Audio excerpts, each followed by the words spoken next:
The episode begins exactly where we left off. Seon-Jae and Im-Sol are on the road, caught in a torrential downpour. They finally find a place to sit and talk. Seon-Jae, with his remorseful expression, apologizes for not understanding what Im-Sol wanted earlier. He promises to win the gold medal for her and asks for her trust.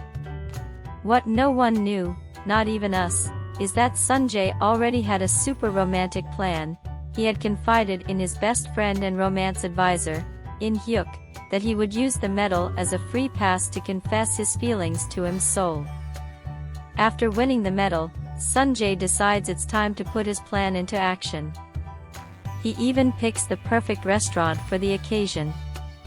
But, as nothing in Seon-Jae's life is simple, Im-Sol, worried about his health, ignores the plan and suggests a more healthy restaurant instead. While she's delighted that Seon-Jae didn't get hurt and believes she's changed his fate, he's desperately trying to find the right moment for his confession. During dinner, he seizes the opportunity to ask something important. Do you like Taesung? Im-Sol, in her sincere and straightforward manner, categorically replies that she doesn't. Seon-Jae, of course, sees this response as a sign from the heavens and decides the day can only get better. They spend the day together, taking photos and sharing sweet moments. However, every time he tries to open his heart, something interrupts him: the waiter, a dog on the street, even the noise of a bus. In the end, he gives up and thinks, tomorrow is a new day. At home, In Hyuk decides to give his friend a final push and sets up the perfect scene for the big confession. Everything seems promising, but then Im-Sol, in a classic moment of, I didn't understand anything, interrupts him, saying they should just be friends. Seon-Jae is so shocked he can't even finish his sentence. In Hyuk tries to cheer him up, reminding him that technically, he hasn't been rejected yet. After all, he never got to confess, right? Far from our lovebirds, the mysterious Gun-Suk does a good deed. He returns the films Seon-Jae had borrowed and even pays the late fee. Bok-soon, of course, realizes it was him but, as a good observer, doesn't make a fuss about it. The next day, Im-Sol decides to spy on Seon-Jae at school because, after all, she's a dedicated fan. However, instead of finding him, she runs into Taesung, who seems to have had a change of heart about his feelings for her. On her way back, she learns that Seon-Jae has been rushed to the hospital after an incident. At the hospital, the doctors deliver the worst possible news: Seon-Jae will need another surgery, and his rehabilitation could take up to 3 years. This means his swimming career is over. Seon-Jae is devastated. To make things worse, when he gets home, he finds a party organized by his father, Gun-Deok, to celebrate his victory. His father also reveals that he's planned overseas training for him. Unable to handle everything, Seon-Jae snaps. He finally confesses that he's thinking about quitting swimming. This leads to a heated argument, culminating in his father slapping him and threatening to kick him out of the house. Outside, Im-Sol, who had come to comfort him, overhears everything and is left unsure of how to act. The next day, Seon-Jae goes to school, packs up his things, and cries as he tries to process everything.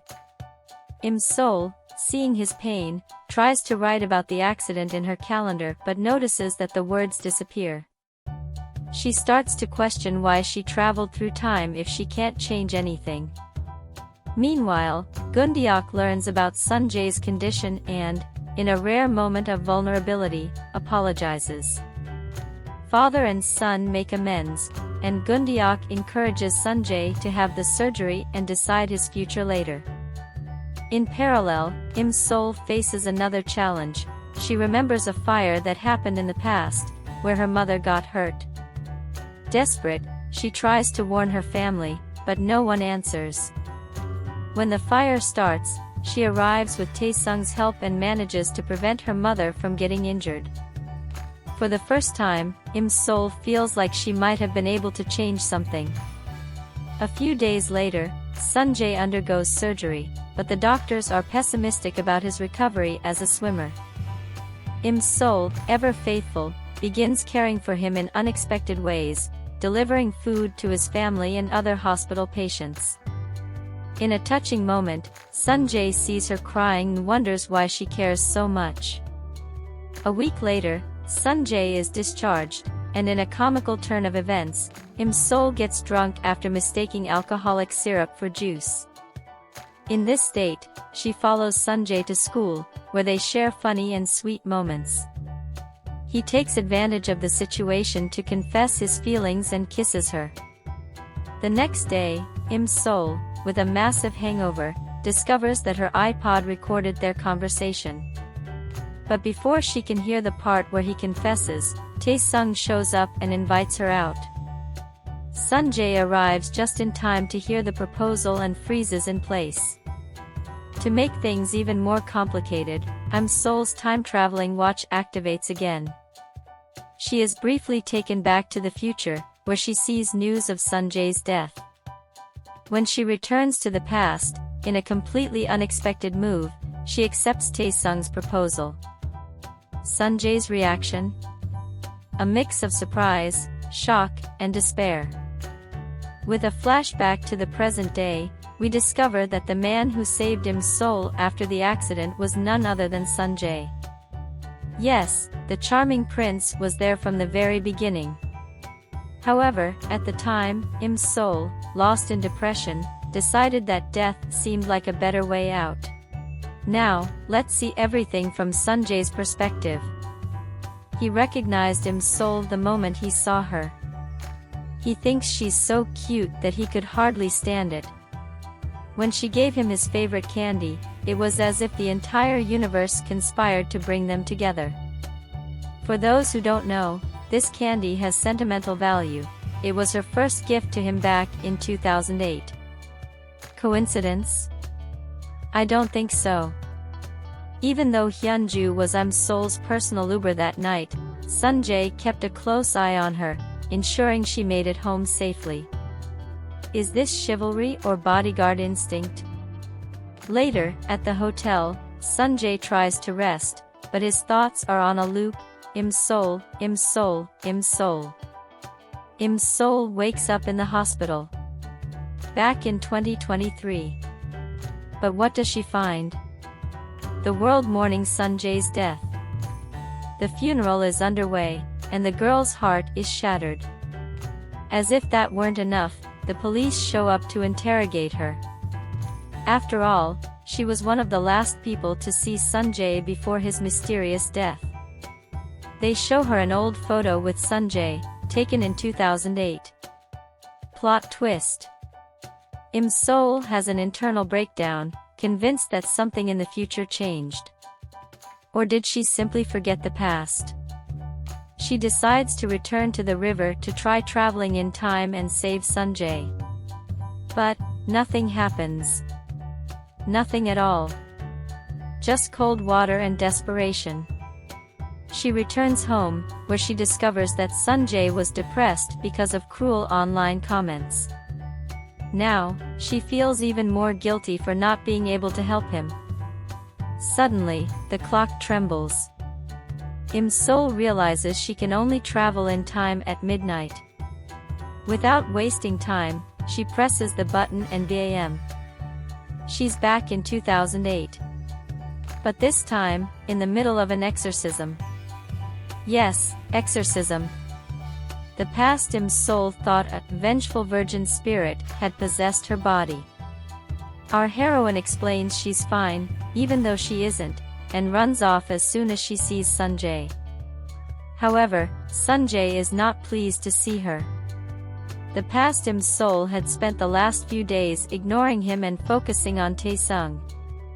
Now, our protagonist must deal with the consequences. Seon-Jae is hurt and distant, and she realizes that regaining his trust is going to be more difficult than she imagined. And the chaos begins to take over. The next day, Im-sol decides to get closer to Seon-Jae, but he treats her coldly. Tae-sung, on the other hand, thinks he's dealing with two versions of Im's soul and decides to nickname her Grandma, because, of course, that makes sense. Meanwhile, Boksoon and Gundeok continue fighting over the famous borrowed DVD, and Hyunju is suffering from constipation while Im Jiam insists on getting back the tooth he lost during a fight. Im's soul, on her mission to save him, tries to convince In-hyuk not to take Seon-Jae into the music world. But he doesn't care and tells her to stay away. Of course, Im's soul ignores the warning and spends the day following Seon-Jae, protecting him even from bullies. After several misadventures, including a hilarious fight with Jae-hyun and an attempt to steal Mr. Kim's card, Im's soul ends up falling asleep in Seon-Jae's room while waiting for the perfect opportunity to escape. When Seon-Jae finds her sleeping under the bed, he almost has a heart attack. But instead of kicking her out, he stays there, admiring her sleep like a lovesick prince. When she finally wakes up, they have an honest talk. Seon-Jae admits he's hurt but can't help worrying about her. Meanwhile, Im's soul tries to understand why he's angry since that fateful day when she got drunk. The answer? She simply forgot that he confessed his feelings to her and kissed her. Im's soul tries to break up with Taesung, but ends up in another mess. Meanwhile, Seon-Jae discovers she fell down a staircase and rushes to find her. He sees her sleeping on the bus. When she wakes up, the bus is already heading to the last stop. She quickly gets off and waits for a taxi when an old pervert approaches her. She threatens to call the police, and the man takes her phone. In the struggle, Im's soul falls into the water. Luckily, Seon-Jae, who took a taxi to find her, sees this and dives in to save her. As she watches Seon-Jae swim toward her, the memory of her accident comes back. She remembers that Seon-Jae was the man who saved her in the accident. She hugs him tightly while crying. Seon-Jae, confused, hugs her back with care. In the epilogue, we find out that Seon-Jae intentionally called Im's soul during that radio interview. Between laughter, tears, and exorcisms, Lovely Runner continues to steal our hearts. After all, who needs logic when we have love, humor, and drama all in one package? If you enjoyed this, please subscribe to the channel, leave a like, or comment. It's really important for the channel.